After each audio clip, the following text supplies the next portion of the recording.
फूला नाच गीत। हे सखी सैया हमार मधुबन गए, हे सखी सैया हमार मधुबन गए, हे सखी सैया हमार मधुबन गए, हे सखी सैया हमार मधुबन गए। ना कुछु कही गए ना कुछु सुनी गए, ना कुछु कही गए ना कुछु सुनी गए, हे सखी सैया हमार मधुबन गए, हे सखी सैया हमार मधुबन गए।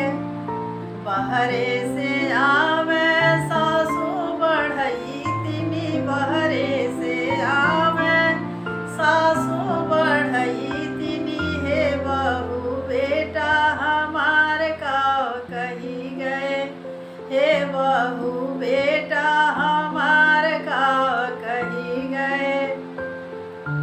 ना कुछु कही गए ना कुछु सुनी गए, ना कुछु कही गए ना कुछु सुनी गए, हे सासू सीधे से रहे के तुम्हें कही गए, हे सासू सीधे से रहे के तुम्हें कही गए, हे सखी सैया हमार मधुबन गए, हे सखी सैया हमार मधुबन गए।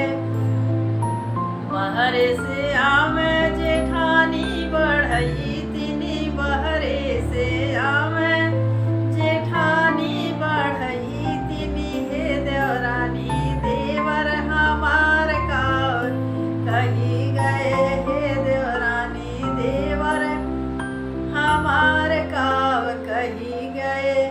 ना कुछु कही गए ना कुछु सुनी गए, ना कुछु कही गए ना कुछु सुनी गए, हे जेठानी तोहके अलग रहे के कही गए, हे जेठानी तोहके अलग रहे के कही गए, हे सखी सैया हमार मधुबन गए, हे सखी सैया हमार मधुबन गए। ना कुछु कही गए ना कुछु सुनी गए, हे सखी सैया हमार मधुबन गए। बहरे से आवे ननदा बढ़ई तिनी, बहरे से आवे ननदा बढ़ई तिनी, हे भाभी भैया